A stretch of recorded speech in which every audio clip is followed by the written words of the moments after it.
Bitcoin à 200 000 dollars en 2025, eh bien, c'est peut-être possible sous 10 conditions indispensables.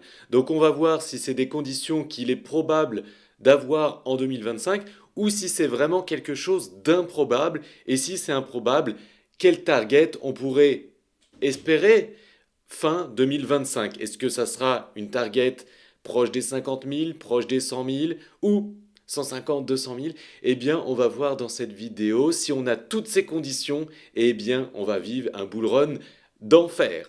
Mais avant ça, sachez que le 20 à 20 heures, je vais réaliser un live privé uniquement destiné à mes contacts privés dans lequel je vais faire une analyse complète du Bitcoin, aussi bien macroéconomiquement parlant, en analysant aussi les données on-chain, en analysant du coup les données économiques, en analysant aussi le graphique, l'analyse technique, l'analyse graphique, etc. Je vais faire une analyse complète de fond en comble pour savoir vers où on va. Donc ce live, c'est un parfait complément à cette vidéo. Alors pour vous inscrire, il y a seulement 500 places disponibles. Cliquez sur le lien qui se trouve sous cette vidéo pour vous inscrire et me rejoindre, nous rejoindre le 20 à 20 heures. Allez, c'est parti. La première condition qu'il faut absolument avoir pour espérer les 200 000 dollars fin 2025, c'est qu'il faut des politiques économiques accommodantes tant qu'à faire au niveau mondial. Donc, plus particulièrement au niveau des États-Unis, il faut une politique économique dovish. Donc, qu'est-ce que ça veut dire? Eh bien, c'est tout simplement une politique monétaire d'expansion. Et pour faire simple, qu'est-ce qu'il faut pour avoir ça? Eh bien, il faut une baisse des taux, comme vous le savez. Donc, je vais commencer par les critères et les conditions les plus simples que vous connaissez sûrement plus, et je finirai par les conditions les moins connues et qui sont pourtant très importantes et même, je dirais, indispensables. Donc, écoutez bien les 10 conditions de toute cette vidéo. Donc, ce que je disais, c'est qu'il faut absolument la baisse des taux directeurs des banques centrales du monde entier, et plutôt et particulièrement celle des États-Unis. Pourquoi? Parce que la baisse des taux directeur, en l'occurrence de la Réserve fédérale américaine, permet que l'argent soit moins cher.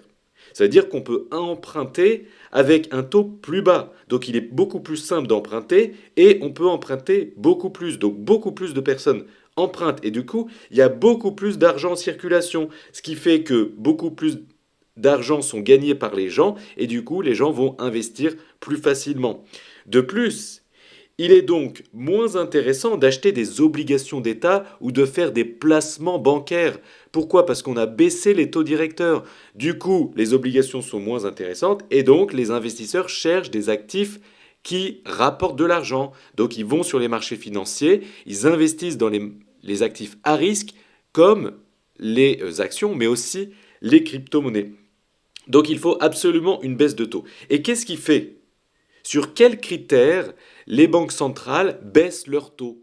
Eh bien, sur deux critères, surtout aux États-Unis, c'est il faut un taux de chômage et un niveau de l'emploi stable, et aussi, surtout, une inflation faible. Si l'inflation est faible, eh bien, ils peuvent se permettre de baisser les taux pour relancer l'économie et avoir une économie expansionniste, de croissance.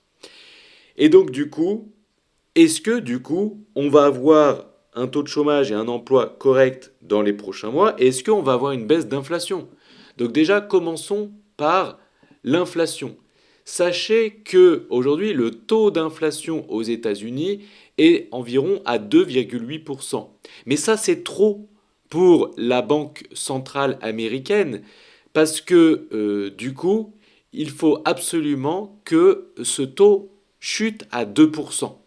Donc pour l'instant, ils ne peuvent pas baisser les taux, ils n'ont pas baissé les taux d'ailleurs la dernière fois, puisque l'inflation ne chute pas, vous voyez, elle stabilise. Et là, ce qui est bien, c'est que moi, j'ai des données en temps réel.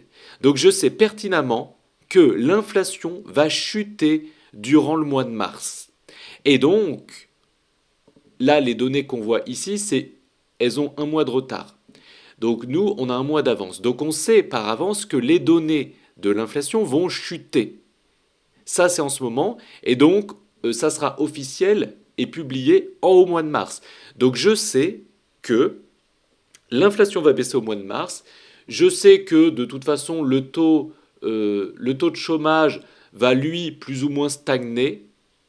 Et ça serait encore mieux que le taux de chômage monte un petit peu à court terme pour inciter la baisse des taux. Mais bon, c'est pas grave, si stable, ça nous va très bien. Donc du coup, le premier critère, c'est que les taux seront sûrement baissés dans les mois à venir. Alors, il y a 97% des analystes et de la haute finance qui pensent que les taux ne seront pas baissés le 19 mars. Et même, il y a 87% des analystes qui pensent qu'ils seront toujours pas baissés le 7 mai. Et vous voyez, 50-50, on va dire, pour le 18 juin. Sauf que moi, je pense que les taux seront baissés bien avant. Soit le 19 mars, soit le 7 mai, contrairement à ce que tout le monde pense, parce que l'inflation va baisser énormément, et donc du coup, ils seront incités à baisser leurs taux aussi. Donc le premier critère, c'est la baisse des taux qui va probablement avoir lieu durant cette année 2025. Peut-être pas tout début 2025, mais durant cette année 2025. Donc ça, c'est positif, ça va dans notre objectif, les 200K en 2025. Le deuxième critère, c'est la chute du dollar, parce que vous le savez, il y a eu des bull runs que quand le dollar a chuté. Par exemple, ici en 2021 ou ici en 2017.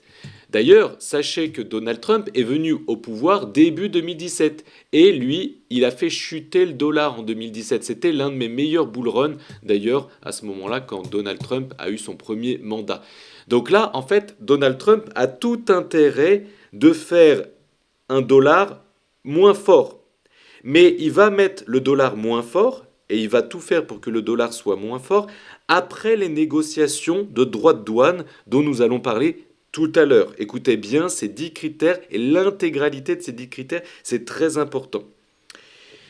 Et donc du coup, là, il est fort probable que le dollar chute, peut-être pas à très très court terme, peut-être pas en février ni mars, mais ensuite, quand les négociations au niveau des tarifs douaniers seront terminées, il va vouloir un dollar plus faible, ce qui va nous permettre de créer un bull run. Donc ça, c'est génial. Ensuite, le troisième critère sur les 10 qu'on doit voir ensemble, c'est qu'il ne doit absolument pas avoir de guerre ou autre problème géopolitique. En ce moment, Trump et Poutine sont en train, et Zelensky aussi bien sûr, sont en train de voir pour négocier entre guillemets la paix.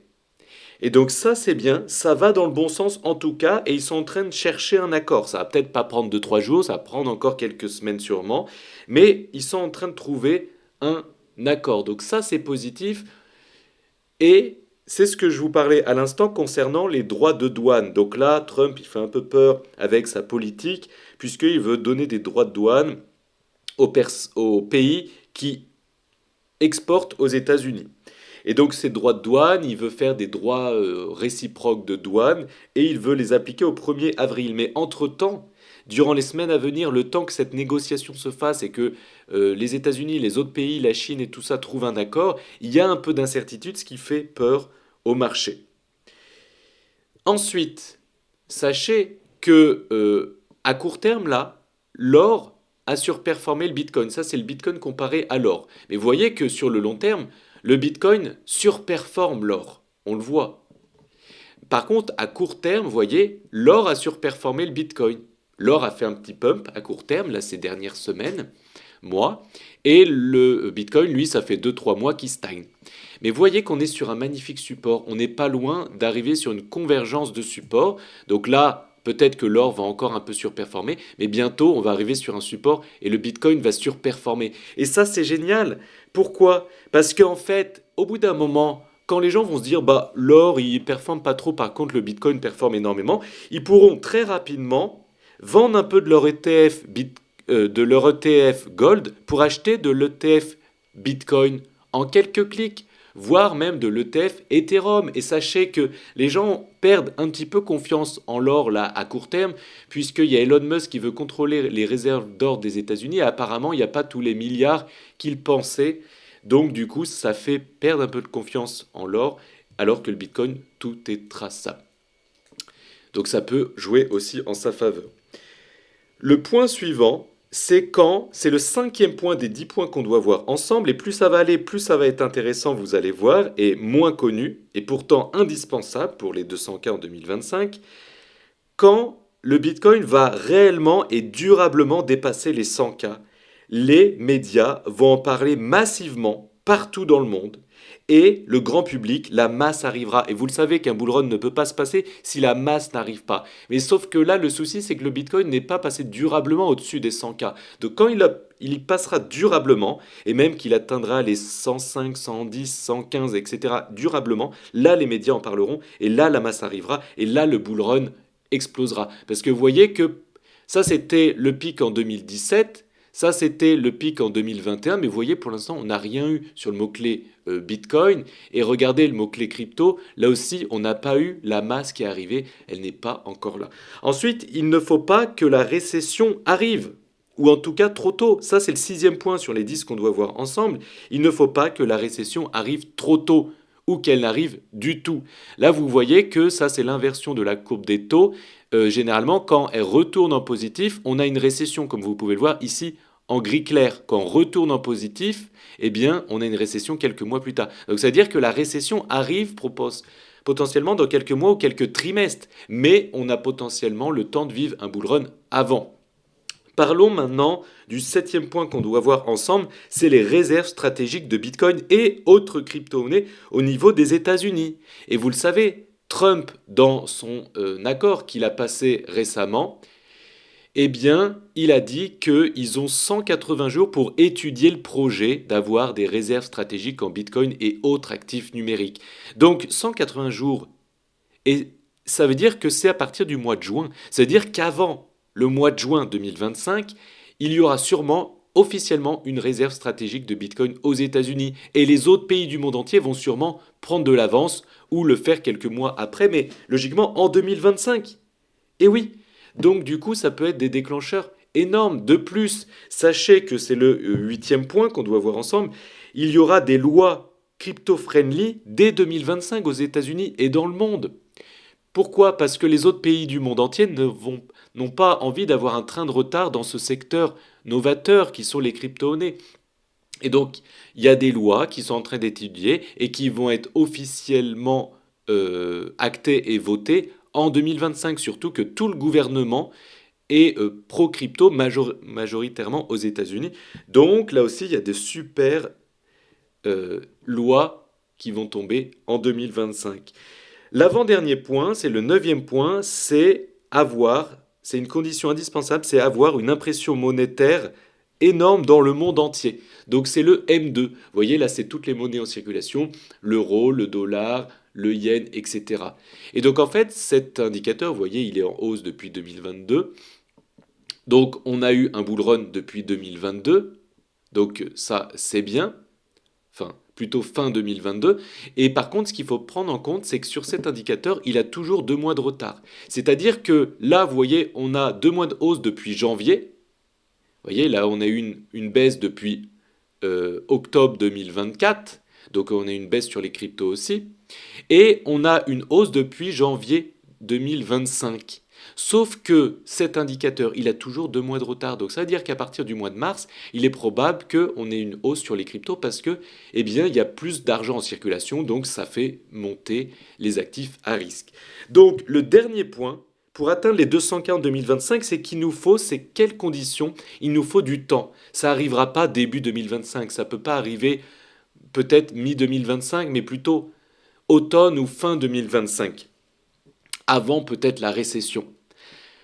Et il faut que toutes les conditions soient réunies pour atteindre ces 200K. Il faut que tout se passe parfaitement bien, ce que je viens d'évoquer à l'instant. Mais bon, tout va forcément pas bien se présenter, et donc on n'atteindra potentiellement pas les 200 000 dollars, mais peut-être une target un peu moins optimiste. Comme par exemple, si je mets une extension de Fibonacci, vous voyez que ça nous emmène entre les 118 000 et les 142 000 dollars. Ça, c'est peut-être un peu plus réaliste. Et puis, si je mets une tasse et anse et que je regarde la hauteur de la tasse et que je la réplique, eh bien, ça nous donne Mais avant ça, je me suis mis en non logarithmique, en linéaire, et vous voyez, ça nous donne aussi à peu près les 120 000 dollars. Ça serait un petit peu plus réaliste. Abonnez-vous pour ne plus louper mes vidéos, et je vous rappelle, on se rejoint en live le 20 à 20 h. Le lien est sous cette vidéo. Ciao!